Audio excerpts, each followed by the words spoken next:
The axial skeleton consists of the skull, the vertebral column, and the thoracic cage. We'll be discussing the skull in detail in the next module, but we're going to begin Module 2 now by focusing on bones and articulations of the vertebral column and of the thoracic cage.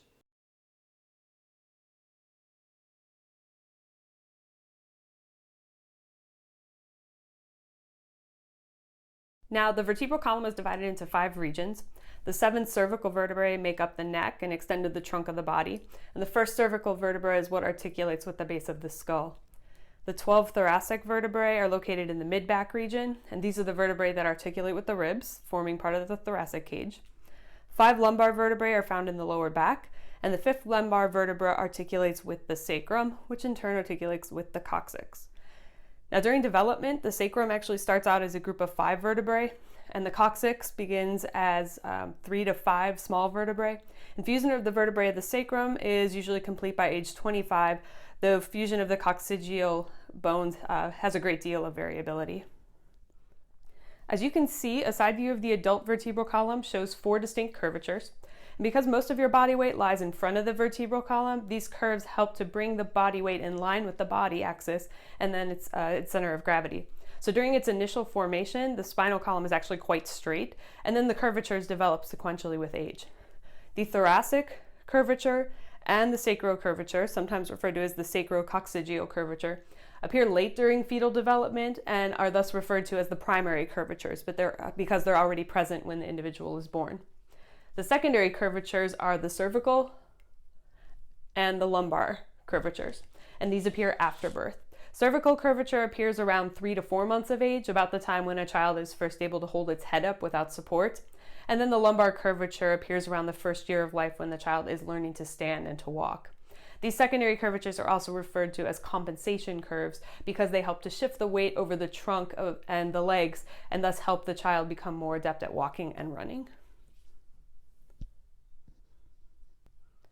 We're going to begin this next section by reviewing features that are common to typical vertebrae, and then we'll be able to look at detailed features and structures that are found on the cervical vertebrae, thoracic vertebrae, lumbar vertebrae specifically. Visual vertebra. We can see on this one here the vertebral body on the anterior side of the bone and the spinous process on the posterior side. Laterally, we have one transverse process on the right and a second transverse process on the left. Just posterior to the vertebral body are going to be the pedicles, and just posterior to those are the 2 laminae. And that spinous process is going to be coming out at approximately the point where the 2 laminae fuse. Here is a model that better demonstrates the location of those 2 structures. I've wrapped the green pipe cleaner around a pedicle, and I've wrapped the red pipe cleaner around a lamina.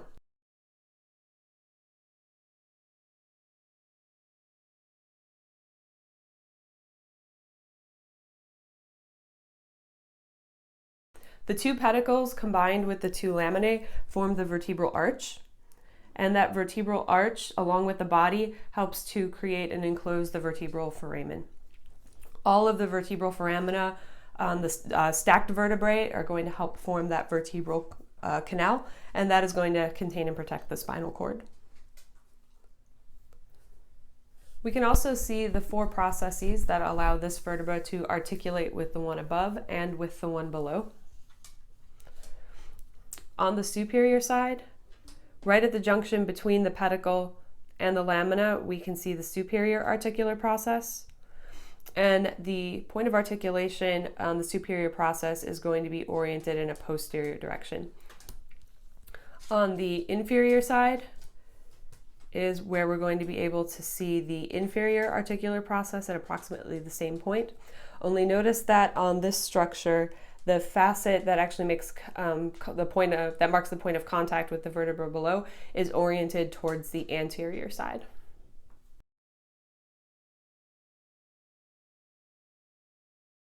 This pattern of orientation allows the vertebrae to articulate in an almost chain-like fashion. So for example, here we can see one of the inferior processes of this vertebra articulating with the superior process of the one below. And then the inferior process of that one articulates with the superior of the one below. The final point of articulation that we haven't noted yet is actually in between the two vertebral bodies. Let's have a closer look at that. Adjacent vertebral bodies are separated by pads of fibrocartilage that are called intervertebral discs, and the anatomical name of this articulation is an intervertebral joint. Inter meaning between, vertebral, obviously vertebrae. So this is an articulation between vertebrae. Now, as you can hopefully deduce, the presence of this fibrocartilage pad indicates that structurally these would be classified as cartilaginous symphyses. So overall, a single vertebra is going to articulate with adjacent vertebrae at 6 different points. There's going to be the intervertebral joint at the body on the inferior side, the intervertebral joint at the superior side, and then also the articulations at the 4 articular processes, the 2 superior ones, and then the 2 inferior ones. The four articulations that you're going to find at the articular processes are also called intervertebral joints. However, those are synovial planes. So just recall that while all of these joints are anatomically named intervertebral joints, they do have different structural and different functional classifications. Here you can see a complete articulated vertebral column that I've divided into the cervical, thoracic, lumbar, sacral, and coccygeal regions. We're going to begin our tour of these vertebrae in the cervical region.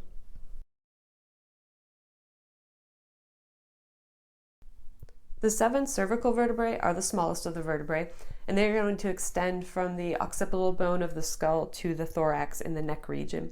I want to point out several features that distinguish cervical vertebrae from a typical vertebra. First, I want you to notice that the vertebral body is pretty small relative to the vertebral foramen, and also note that that vertebral foramen has a very distinct triangular shape to it. Second, most of the cervical vertebrae have short spinous processes that are actually notched, and you can see that here on this one, so that it has a small little flare in both in the lateral direction of both sides, and that type of spinous process is referred to as a bifid spinous process. And last, the transverse processes of most cervical vertebrae contain very prominent foramina that are called transverse foramina. And these foramina create a passageway to help conduct and protect the vertebral arteries and the vertebral veins. The first 2 cervical vertebrae have some unique structures and articulations that help to facilitate the extensive movement that we expect to find in the neck. The first cervical vertebra is not only referred to as C1, but also as the atlas, and the second is C2 or the axis. So the atlas is going to articulate with the occipital condyles of the skull at these 2 locations. And that articulation is referred to as the atlanto-occipital joint. The atlanto-occipital joint allows for motion such as nodding, such as when you're trying to say yes, as well as the lateral tilting of the head, as if you tried to, for example, touch your ears to your shoulders. Because of the way that this vertebra holds up the head, that's why it was named for Atlas, a figure in Greek mythology who held up the world. The atlas differs from most cervical vertebrae, from most vertebrae in general actually, in that it does not have a body to it. It also has the largest vertebral foramen of any of the vertebrae, and so these modifications help to provide more space for the spinal cord and to help protect it from damage during the wide range of movements that are possible in this region. Now, the inferior surface of the atlas is what is going to articulate with the second cervical vertebra, or the axis. Note that there is no intervertebral disc between the atlas and the axis, and rather these 2 vertebrae are going to articulate at a structure that's referred to as the dens of the atlas. The dens is also referred to as the odontoid process. The dens is going to articulate with an articular facet here on the atlas, and it's going to be held in place with a transverse ligament. This articulation between the atlas and the axis is referred to as the atlanto-axial joint. It allows for the rotation of the atlas and the skull, which allows the head to turn from side to side, such as when you're indicating no. The axis gets its name from its relationship and similarity to the axis of the Earth. Just as the Earth rotates around its axis, the skull and the atlas rotate around the axis. This is a model that nicely illustrates the articulations and arrangements of the 7 cervical vertebrae. So to orient yourself, here is C1, or if you recall the atlas, C2, the axis, C3, 4, 5, 6, and 7. So notice that there is no intervertebral disc between C1 and C2 because the atlas does not have a body to facilitate that articulation. You can also see all of the transverse foramina and how the vertebral artery is traveling through those. And if we rotate this around to the posterior side, we can get a nice view of the vertebral foramina and the spinal cord that is in there. We can also see the regions where the spinal nerves are coming out laterally in between the cervical vertebrae. You'll also notice that beginning with the axis, C2, 3, 4, 5, and 6 all have those bifid spinous processes, but C7 does not have a bifid spinous process.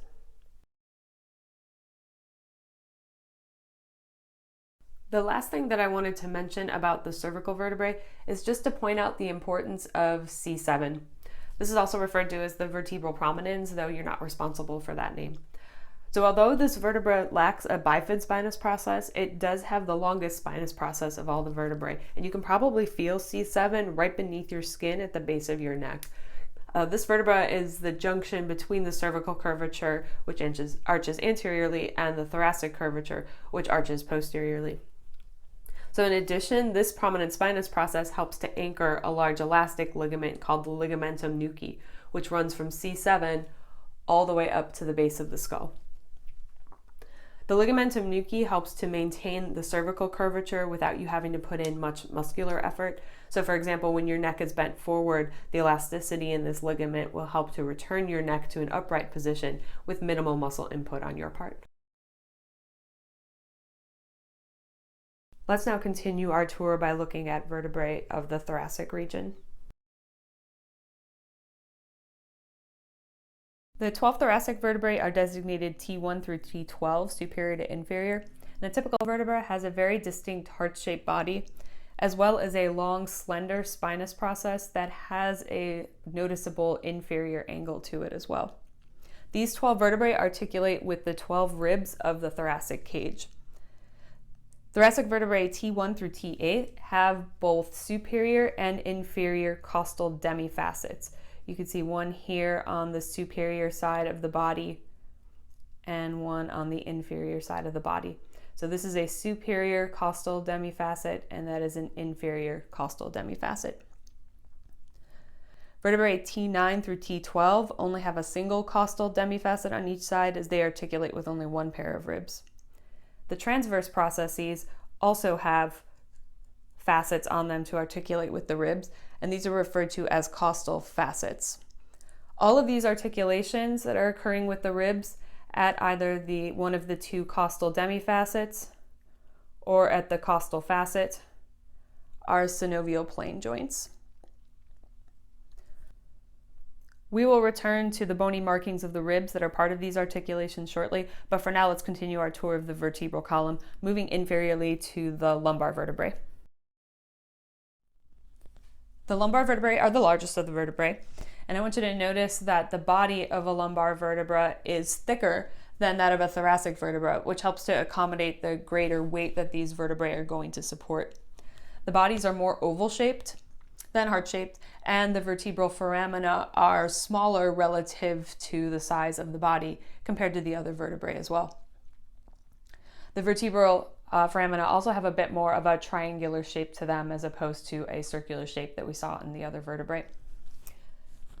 The transverse processes are very short and slender and they project laterally, and the spinous process is also going to be very short and project posteriorly without that inferior angle that we saw in the thoracic vertebrae.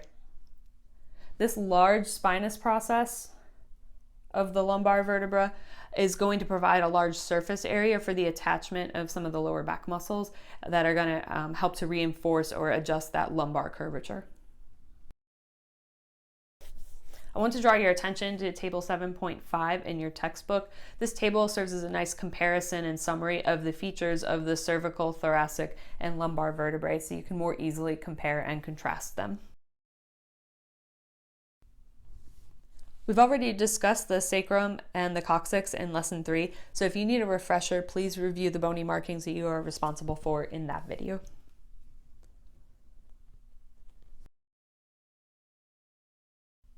The thoracic cage serves two functions. It protects the heart and the lungs and other structures of the thoracic cavity, and it also serves as an attachment point for muscles involved with breathing, for muscles that help to maintain the position of the vertebral column, and for muscles that assist with movements of the pectoral girdle and the upper limbs. The thoracic cage is composed of the ribs, the costal cartilages, and the sternum. The sternum has 3 parts to it and is found on the anterior wall of the thorax, and it forms direct articulations with the clavicle at the clavicular notches and with the costal cartilages of the ribs. The 3 parts of the sternum include the manubrium, the body, and the xiphoid process. So the manubrium is going to articulate with the clavicles of the epidicular skeleton and with the costal cartilages of the first pair of ribs.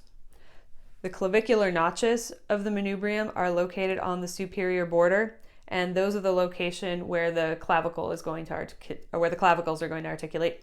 And the anatomical name of those joints are the sternoclavicular joints. In between the 2 clavicular notches, you can also see the jugular notch and right in the middle of the manubrium. And then finally, at the inferior side of the manubrium, right in between the manubrium and the body, you're going to see the angle that's referred to as the sternal angle. The body of the sternum is the largest part, and it articulates with the costal cartilages from ribs 2 through 7. So here's 2, 3, 4, 5, 6, and 7. Ribs 8 through 10 are also attached to the body. Here we can see 7, 8, 9, and 10. But notice how all of those are through a single costal cartilage that they share with rib 7. The articulations of all of these costal cartilages and the sternum are called the sternocostal joints. And these articulations with the first ribs are the ones that have the least amount of movement. Those are actually cartilaginous joints, and they're cartilaginous synchondroses. The articulations that occur between the costal cartilages of ribs 2 through 7 are referred to also as sternocostal joints, but those are synovial planes. And then finally, the xiphoid process is the smallest part of the sternum. It's attached to the most inferior part of the body, and it also attaches to the diaphragm, which is obviously a muscle used in breathing that I'm sure you've heard of before, and also the rectus abdominis muscle.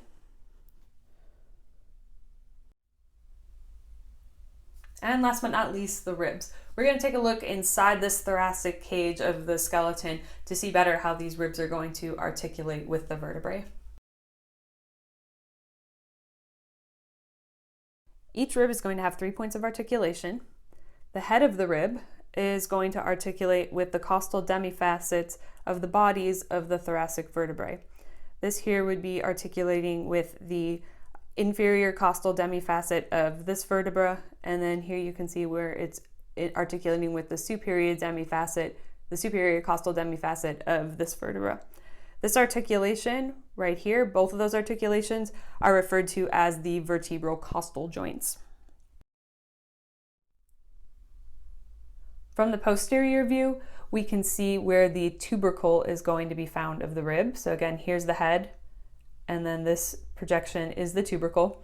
And the tubercle is going to articulate with the costal facet that is on the transverse processes of the thoracic vertebrae. That articulation between the facet on the tubercle and the costal facet on the transverse process is also referred to as a vertebrocostal joint. As we continue laterally, we're going to see a bend in the rib, and that is going to be where the body or the shaft begins curving towards the sternum. And finally, on the anterior side of the body, we're going to be able to view the sternal end of the ribs. That sternal end is going to articulate with the costal cartilages, which themselves then are going to articulate with the lateral sides of the body of the sternum. These joints between the ribs and the costal cartilages are collectively referred to as the costochondral joints.